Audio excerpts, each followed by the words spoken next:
যদি আপোনালোকে থাম্বনেইল চাই এই ভিডিঅ'টোত ক্লিক কৰিছে তেন্তে আপোনালোকে সঁচা এটা ভিডিঅ' লৈ আহিছে গতিকে আপোনালোকে জানিব পাৰিব লাখপতি বাইদেউ আঁচনিৰ 10,000 টকা আপোনালোকে কেতিয়াকে লাভ কৰিব কোনে কোনে লাভ কৰিব মানে কি হিচাপত আপোনালোকক পইচাবিলাক দিব আৰু কোনে কোনে নেপাব সম্পূৰ্ণ তথ্য এতিয়া দাঙি ধৰিছে আমাৰ মুখ্যমন্ত্ৰী হিমন্ত বিশ্ব শৰ্মা ডাঙৰীয়াই গতিকে বেছি দেৰি নকৰি ভিডিঅ'টো আৰম্ভ কৰিছো আৰম্ভ কৰাৰ আগতে আপোনালোকৰ যদি ভিডিঅ'টো চাই ভাল লাগে ভিডিঅ'টোত আপোনালোকে লাইক এটা কৰিব আৰু চেনেলটো সাবস্ক্ৰাইব কৰি থব ফেসবুকৰ খিনিয়ে ফলো কৰি থব এতিয়া মেইনলি আমি আহিছো অৰুণোদয় আঁচনিৰ পিছতে ৰাজ্য চৰকাৰে এতিয়া আৰম্ভ কৰিছে চৰকাৰৰ আন এক ধ্বজ্বাবাহী আঁচনি মহিলা উদ্যমিতা আঁচনি আৰু এই আঁচনিৰ জৰিয়তে ৰাজ্যৰ প্ৰায় আপোনালোকৰ 27 লাখ মান মহিলাক স্বাৱলম্বী ৰূপে গঢ়ি তুলিবলৈ বৃহৎ বিত্তীয় সাহায্য দিয়াৰ পদক্ষেপ লৈছে অসম চৰকাৰে আৰু এতিয়া 3 বছৰত ৰাজ্য চৰকাৰে প্ৰায় 27 লাখ মহিলাক তিনিটা কিস্তিত দিব 85,000 টকাৰ সাহায্য এই কথাটো মনত ৰাখিব আৰু প্ৰথম বছৰত এগৰাকী মহিলাক ব্যক্তিগতভাৱে দিয়া হ'ব 10,000 টকা আপোনালোকে যে কৈ থাকে 10,000 টকাটো কেতিয়াকে পাম সম্পূৰ্ণ তথ্য আজিৰ এই ভিডিঅ'টোত পাব গতিকে ভিডিঅ'টো আপোনালোকে যিমান পাৰে শ্বেয়াৰো কৰিব দেই আৰু দ্বিতীয় বৰ্ষত আপোনালোকক দিয়া হ'ব 25,000 টকা ইয়াৰে 12,500 টকা চৰকাৰী সাহায্য আৰু 12,500 টকাৰ আপোনালোকে কিন্তু ঋণ দিব লাগিব মানে আপোনালোকে লোন লোৱাৰ দৰে হ'ব 12,500 টকাটো 12,500 টকাটোৰ বিনিময়ত আপোনালোকৰ একাউণ্টৰ পৰা কিবা এটা পাৰ্চেন্ট আপোনালোকৰ কাটিব মাহেকত গতিকে সেই কথাটো আপোনালোকে কিন্তু মনত ৰাখিব আৰু অন্তিম বছৰত আপোনালোকক 50,000 টকা দিয়া হ'ব আৰু এই 50,000 টকা আপোনালোকক ঋণ হিচাপে দিয়া হ'ব আৰু এই ঋণ আপোনালোকে ধুনীয়াকৈ মাৰিব পাৰিব যেতিয়া নেকি আপোনালোকে এই পইচাটো পাব পোৱাৰ পিছত আপোনালোকৰ একাউণ্টৰ পৰা কিবা এটা পাৰ্চেন্ট মাহেকত কাটিব গতিকে ইয়াৰ বাবে আপোনালোকে নিশ্চিন্ত থাকক এই 50,000 টকাটো আপুনি পাবয়ে ব্যৱসায় কৰিবলৈ তাৰ পিছত আপোনালোকৰ আহে ৰাজ্যৰ আত্মসহায়ক গোটৰ সদস্য হিচাপে থকা 37 লাখ মহিলাৰ ভিতৰত প্ৰায় 27 লাখ মহিলাক এই আঁচনিৰ বাবে যোগ্য বিবেচিত হ'ব বুলি আমাৰ মুখ্যমন্ত্ৰীজনাই জনাইছে আৰু এই কথাখিনি মই কৈ থকা নাই আমাৰ মুখ্যমন্ত্ৰী ডক্টৰ হিমন্ত বিশ্ব শৰ্মাই কেইদিনমান আগত জনতা ভৱনত এক সংবাদমেল অনুষ্ঠিত হৈছিল আৰু সেই সংবাদমেলত জনাইছে যে 31 মাৰ্চৰ ভিতৰত হিতাধিকাৰীৰ তালিকা চূড়ান্ত কৰিব ৰাজ্য চৰকাৰে বৰ্তমান সময়লৈকে আপোনালোকৰ যি 10,000 টকাৰ পাব লগা তালিকা বহুতে বহু ধৰণৰ ভিডিঅ' বনাই আছে বহু কেইজন ইউটিউবাৰে কৈ আছে ইমান তাৰিখে দিব কিন্তু চূড়ান্ত কথাখিনি কোনো ক'ব পৰা নাই চূড়ান্ত যেহেতু লিষ্ট ওলোৱা নাছিল এতিয়া হয়তো কোনোবাই বনাব পাৰে ভিডিঅ' গতিকে আমাৰ যেহেতু ভিডিঅ'বিলাক সত্য হয় বা আমি যেহেতু কোৱালিটিৰ সৈতে ভিডিঅ' আপলোড কৰোঁ গতিকে আপোনালোকক সঁচা কিবা এটা দিবলৈ চেষ্টা কৰোঁ অসমত আঁচনিৰ চেনেল নিউজ চেনেল বহুত আছে গতিকে আপোনালোকে কোৱালিটিৰ সৈতে ভিডিঅ' পাবলৈ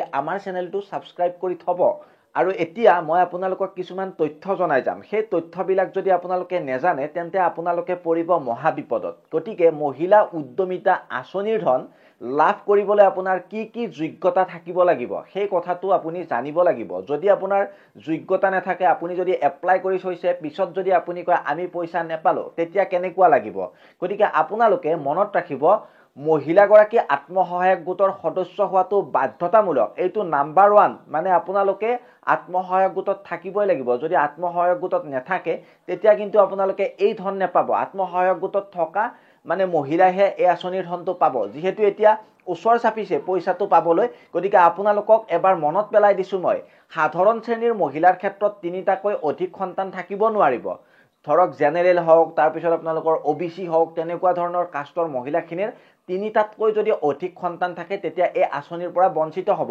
আৰু বহুত আপোনালোকৰ মানে কি এলিজিবিলিটি ক্ৰাইটেৰিয়া আছিল সেইখিনি মই আপোনালোকক জনাই যাবলৈ চেষ্টা কৰিছো এতিয়া চাব সংৰক্ষিত শ্ৰেণীৰ মহিলাৰ 4টাতকৈ অধিক সন্তান থাকিব নোৱাৰিব মানে কি আপোনালোকৰ মৰণ মতককে ধৰি বিশেষ শ্ৰেণীৰ ক্ষেত্ৰতো সন্তানৰ সৰ্বোচ্চ সীমা হ'ব 4টা যদি 5টা 6টা থাকে তেতিয়া কিন্তু নেপায় মৰণ মতক যিসকল জাতি আছে সেই জাতিৰ মহিলাখিনিও কিন্তু 4টাতকৈ অধিক সন্তান থাকিলে এই আঁচনিৰ পৰা বঞ্চিত হ'ব মহিলা গৰাকীৰ সন্তান বিদ্যালয়লৈ যাব লাগিব আৰু বিশেষকৈ কন্যা সন্তান বিদ্যালয়লৈ যোৱাটো বাধ্যতামূলক অৰ্থাৎ কন্যা সন্তান যদিহে বিদ্যালয়লৈ নাযায় তেন্তে নেপাব এই আঁচনিৰ সুবিধা। যদি এইখিনিত কাৰোবাৰ কিবা অজুহাত আছে, কাৰোবাৰ কিবা সুধিব লগা আছে, আমাৰ কমেণ্ট ছেকশ্যনত কমেণ্ট কৰিব। আৰু মহিলাগৰাকীৰ কোনো বেংকত ঋণ থাকিব নোৱাৰিব, এই কথাও চৰকাৰে কিন্তু ঘোষণা কৰি দিছে। আগতে যদি বন্ধন হওক, কৰবাত হওক কিবা কিবি ঋণ আছে, তেতিয়া কিন্তু আপোনালোকে এই আঁচনিৰ পৰা বঞ্চিত হৈ যাব, আপোনালোকে নেপাব। এতিয়া চাব, মহিলাগৰাকীৰ পৰিয়ালৰ লোক চৰকাৰী চাকৰিয়াল হ'ব নোৱাৰিব। তৃতীয় চতুৰ্থ বৰ্গৰ যদি চাকৰি থাকে কাৰোবাৰ, তেতিয়া আপোনালোকে কিন্তু নেপাব। যদি ভুলক্ৰমতো পায়, এই পইচা আপোনালোকে উভতাই দিব লাগিব চৰকাৰক। তাৰপিছত মহিলাগৰাকীৰ ঘৰত 4 চকীয়া বাহন থাকিব নোৱাৰিব। তাৰপিছত আপোনালোকৰ মন্ত্ৰী বিধায়ক, প্ৰাক্তন বিধায়কৰ যদি পৰিয়াল হয় বা পৰিয়ালৰ যদি কোনোবা তিৰোতা থাকে, তেতিয়া কিন্তু এই আঁচনিৰ ধন লাভ নকৰিব। এই ক্ৰাইটেৰিয়াখিনি জনাটো আপোনাৰ বাবে অত্যন্ত প্ৰয়োজনীয়। তাৰপিছত ৰাজপত্ৰিত বিষয়াৰ পৰিয়ালে এই আঁচনিৰ সুবিধা লাভ নকৰিব যদি আপোনালোকৰ ঘৰত মানে সুৰাৰ দোকানৰ অনুজ্ঞাপত্ৰ আছে, আপোনাৰ হাজবেণ্ডৰ হওক বা আপোনাৰ নামতে হওক, এইবিলাক যদি আছে আপোনালোকে নেপায়। আৰু আয়কৰ পৰিশোধ কৰা পৰিয়ালৰ লোকে লাভ নকৰিব এই আঁচনিৰ সুবিধা। গতিকে আপোনালোকে মনত ৰাখিব, ইনকাম টেক্স যদি আপোনাৰ ঘৰে দিয়ে, ব্যৱসায় কৰিয়ে হওক বা চৰকাৰী চাকৰিয়ালে হওক, যদি ইনকাম টেক্সত পৰে তেওঁলোকে কিন্তু এই আঁচনিৰ পৰা বঞ্চিত হ'ব। আৰু 1 এপ্ৰিলত বিহালীৰ পৰা আপোনালোকৰ আৰম্ভ হ'ব এই মহিলা উদ্যমিতা আঁচনিৰ ধন বিলোৱা কাৰ্যসূচী। আৰু বিহালীত ইতিমধ্যে আপোনালোকৰ 23,000 মহিলা বাছনি কৰা হৈছে এই আঁচনিৰ বাবে, এই কথা জনাইছে মুখ্যমন্ত্ৰীজনাই। আৰু মহিলাসকলক চেক বিতৰণ কৰা হ'ব বিহালীৰ পৰা, এই কথাটো মনত ৰাখিব। প্ৰতিটো সমষ্টিতে মহিলাসকলক এই আঁচনিৰ বাবে 3 দিনীয়া বিশেষ প্ৰশিক্ষণ দিয়া হ'ব। যদি আপোনালোকক প্ৰশিক্ষণে দিয়া নহয়, 10,000 টকাটো লৈ কি কৰিব? কমেণ্ট ছেকশ্যনত জনাবচোন। আপুনি যদি 10,000 টকাটো পায় আপুনি কি কৰিব? এই কথাটো আমাৰ কমেণ্ট ছেকশ্যনত দাঙি ধৰিবলৈ নেপাহৰিব। আৰু 3 দিনীয়া কাৰ্যসূচীটো তেওঁলোকে বা 3 দিনীয়া যিটো প্ৰশিক্ষণ, সেই প্ৰশিক্ষণ ৰখাটো বাধ্যতামূলক, কাৰণ পইচাটো এনে কাকো দিব নোৱাৰে। যেহেতু আপোনালোকক ব্যৱসায়ৰ উদ্দেশ্যৰে এই পইচাটো দিব, গতিকে আপোনালোকে এই কামটো কৰিবই লাগিব। আৰু প্ৰশিক্ষণৰ অন্ত বা প্ৰশিক্ষণ শেষ হ'লে আপোনালোকক চেক বিতৰণ কৰা হ'ব। আৰু প্ৰত্যেক মাহতে হিতাধিকাৰীৰ তালিকা প্ৰকাশ কৰা হ'ব। আৰু এই আঁচনিৰ বাবে এতিয়া ৰাজ্য চৰকাৰৰ ব্যয় হ'ব 3,200 কোটি টকা। গতিকে এই কথাখিনি আমাক মুখ্যমন্ত্ৰী হিমন্ত বিশ্ব শৰ্মাই কিছুদিন আগত জানিবলৈ দিছিলে, আৰু আপোনালোকৰ আগত মই দাঙি ধৰিলোঁ কথাখিনি। যদি আপোনালোকৰ ইয়াত কিবা সুধিব লগা থাকে, জানিব লগা থাকে বা কিবা মন্তব্য থাকে, আমাৰ কমেণ্ট ছেকশ্যনত মন্তব্যটো দাঙি ধৰিবলৈ নেপাহৰিব।